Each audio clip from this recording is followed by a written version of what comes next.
first time that we interviewed you? Because right now we're sitting on the front porch of essentially your creation, which I think is the coolest thing I've ever seen.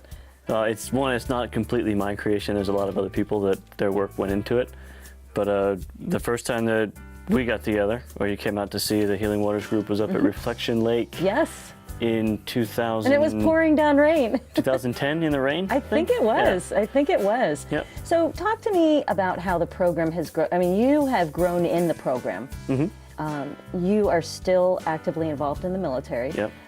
But tell me from an insider's point of view how this program has grown and kind of what you see it looking like in, say, 5 years from now. Well, if we look at when Gary first came up and he had 2 vets on one trip, and now, you know, he was running the boat trips and he was running the loops around the island, taking about 7 to 10 days. And he could take 3 or 4 vets out for 7 to 10 days at a time. And in the course of the season, he would do, you know, 100 vets or 100 visit nights. With the addition of the house and running the boat and being able to run both sites simultaneously, he's almost tripled the number of vets that he can bring up and the number of vets that are able to come up here and take advantage of Alaska and everything that the area has to offer. So being able to work on the guest cabin and get this up and running allows more vets. It allows family members to come up that may not want to go out and get dirty and get slimy catching salmon and pulling crab pots. And wait, who doesn't want to do that? Everybody wants to do that.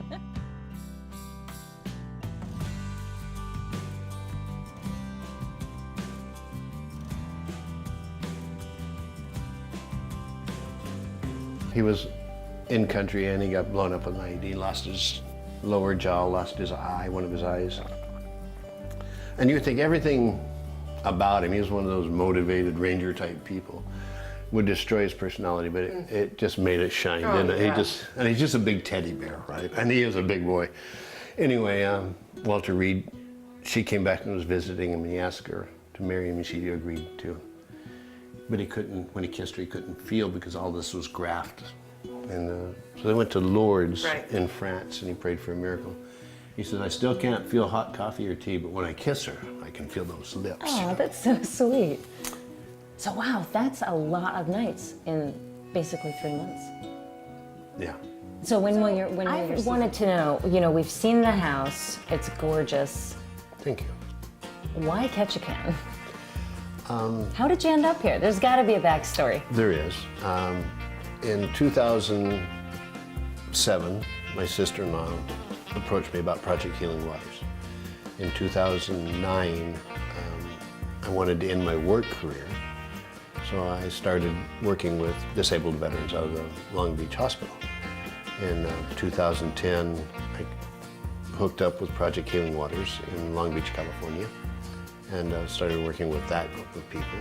I was invited to be a participant, myself being a disabled veteran, to come out to Alaska and meet Gary, George, who's here with us today, and I and another person, Mark, traveled around the island for 2 weeks. In those days where there was no healing towers, we just lived aboard the HRB. Okay. And it was just a rotation, and we spent the time together. In 2012, in 2012, Gary called me up and he says, look, I found a piece of property. Go online, look at this house. It's for sale and it's in Moser Bay. In 2013, we came up, my wife and I came up 2 or 3 times working at the house. Kept in contact with George and his wife, Cleo. We worked at Healing Towers. And then later, the fall of that year, I says, Gary, it would really, I think, would be a help to the project if we had someone here that could pick up the veterans from the airport and hold them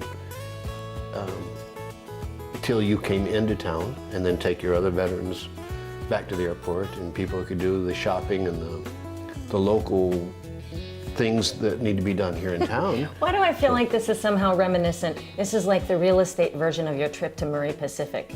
Yes. When you bought the fishing poles. Yes.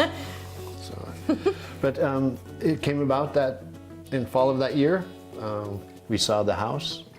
We came back up in December with a negotiated price for the house, and we bought the house. And it's just an outpost of Healing Towers. It's a servicing the veterans for Healing Towers.